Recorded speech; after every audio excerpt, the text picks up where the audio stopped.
In a world where the dead never stop coming and the living are pushed to their limits, every moment becomes a battle to stay alive. Heroes rise, humanity falls, and survival is the only law that remains. This is where every zombie story begins. Welcome to the ultimate zombie recap season.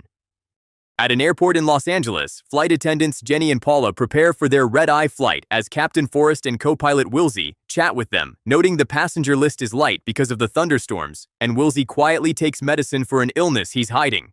Soon the attendants meet tonight's eclectic passengers: George the antisocial teen flyer, Bev and her mute Parkinson's-stricken husband, Dr. Kingston, nervous army medic Shyla, calm Louise with her wandering cat, germophobic expectant parents Niall and Susan, excitable tourists Horst and Nika, and Henry with his cage of hamsters, which bites Ralph when he tries to help stow it, prompting the attendants to send the cage to cargo, while businessman Preston keeps sneezing with the same sickness Wilsey has. Once the plane takes off, Jenny has to remind Neil to hang up his phone, and when he argues, Henry steps in and the two men nearly fight until Jenny threatens arrest to force them into their seats, and afterward, Henry flirts with her, boasting about his PhD and complaining about society's manners. Meanwhile, Ralph grows pale, staring at the bite on his thumb as Jenny observes his strange posture until he suddenly vomits violently, all over her, foaming at the mouth and screaming to get off the plane, while no one notices Louise's cat sneaking over to lick the vomit. Jenny runs to clean herself while Paula tries to calm Ralph, but he snaps and charges down the aisle, shoving Jenny aside and pounding on the cockpit door, demanding the plane stop, forcing Wilsey to lock the cockpit while Forrest radios ground control. And when Henry and George try to restrain Ralph, they're overpowered until Preston, Paula, Shyla, and Henry team up to knock him out and tie his wrists with plastic restraints. Afterward, Shyla checks for injuries, while Jenny confesses privately she feels useless in an emergency, just before Forrest announces they're ordered to land, and everyone braces as the plane shakes violently, Ralph's restrained body sliding and smashing into seats until Jenny and Paula try to move him, only for Ralph to awaken with blood-red eyes and bite Paula's nose savagely before passengers wrestle him into the bathroom and lock him in. When the plane lands, Shyla treats Paula with first aid meds to keep her from going into shock, but Paula is losing blood fast and needs a hospital, and Forrest, enraged at ground control's demand to wait, ignores orders and aims for an unassigned gate, which baggage handler Ed opens just in time. Forrest and Wilsey hold the bathroom door shut while everyone evacuates except Bev and Kingston, who need extra help, and Ed ushers the group down the gate corridor, only to find the exit door locked and the radio silent, forcing him to lead them through an employee entrance into the staging area, where he discovers every door inexplicably locked and the power box confirming the airport is in full lockdown, while security cameras watch their every move. Arguments erupt about what to do until the sudden blare of sirens draws them to the window, where they glimpse ambulances and police cars before the glass is abruptly covered, and a cold voice announces they are now under quarantine and must wait for further instructions. The passengers desperately call their families to explain the chaos before turning on Jenny and yelling at her as if she personally represents the airline's failures, leaving her unable to defend herself until Shyla steps in and reminds everyone she has a medical kit in her luggage that might keep Paula alive a little longer, prompting Jenny to take Ed and a few others to retrieve it just as the power abruptly goes out, forcing Ed to guide them with his flashlight back toward the plane, where they discover Forrest and Wilsey have vanished and the bathroom is drenched in blood. Preston goes for his laptop and accidentally bumps Kingston, who sits alone in his wheelchair with Bev missing, and silently points with his eyes at a pair of plastic restraints chewed through on the floor.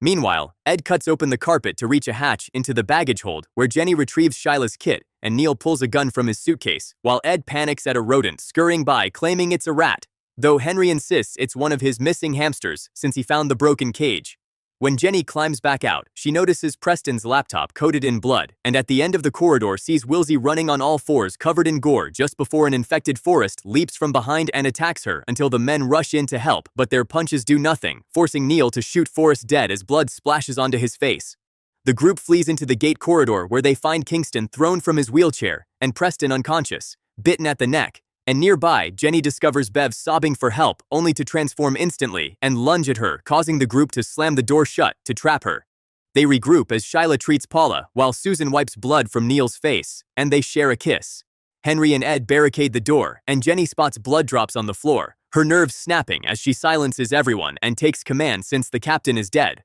While Shyla explains this disease isn't anything known, and Jenny recalls the quarantined building from the news, Kingston notices a red-eyed rat but can barely hum a warning before it drops on his head and bites him until George knocks it away, the men trapping it under a bucket while Shyla treats the wound. Then the group decides to lock both George and Paula in a crate in case they turn. Ed grabs the rat with a glove and finds a lab tag on its leg proving it escaped from experimentation, and George accuses Henry of lying about the hamsters because he saw tails in the cage earlier, but Henry denies everything, insisting lab rats would never pass security, and as he and Jenny hug for comfort, Ralph suddenly emerges and tackles Jenny, ignoring Henry's attempts to stop him until the others hear her screams and strangle Ralph with a hose. At that moment, Ed receives a radio transmission announcing the CDC's arrival, and the group rushes to the door only for 4 armed officers to enter instead of letting them out, immediately disarming them and taking the rat before injecting Paula and Kingston despite protests, explaining nothing beyond protocol, then ordering the others to submit to injections as well. Louise volunteers first, but before the needle touches her skin, her cat leaps up and bites her neck before fleeing, the startled officer firing wildly and missing every shot until Kingston fully transforms and lunges at him, biting down as the nightmare escalates further. Jenny, dizzy and barely steady, waits as Shyla heads out first, and minutes later she follows only to be confronted by an infected Preston, who chases her through the hallway until she barely kicks him off and lures him beneath a heavy machine hatch, slamming the metal lid down again and again until his skull collapses. Then she presses on, searching for George, and veers into another route when she spots Nika fully transformed nearby. Slipping into a different room, she collides with Shyla, who has retrieved the fallen officer's thermal goggles and quietly slips them onto Jenny before revealing she has been bitten and ordering Jenny to find George while she buys time. And Shyla returns to the main room shouting to draw every infected toward her as they swarm and tear her down. Jenny reaches the hole Henry smashed into the wall to access the drainage tunnel, but before she can enter, she's ambushed by a zombified Louise and beats her back with the wrench until she collapses. Then Jenny crawls through the narrow passage between the walls, tracking droplets of blood glowing through the goggles and panicking briefly at the sight of harmless mice that thankfully are not lab rats.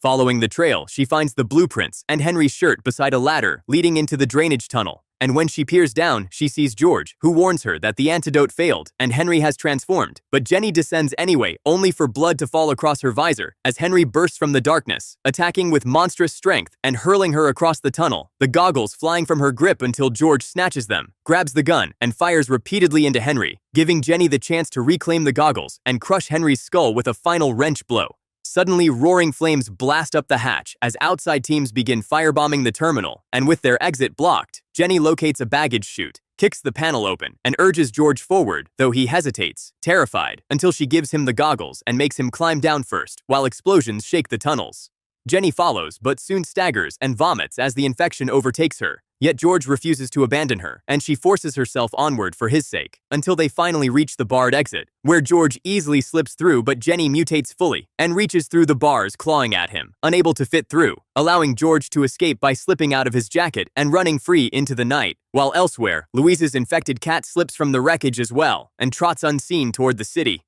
Up next, things get even crazier. The zombies hit harder, the escapes get tighter, and the twist is even more insane. And trust me, if this story shocked you, the next one will absolutely blow your mind. It is already on the channel, so go check it out right now.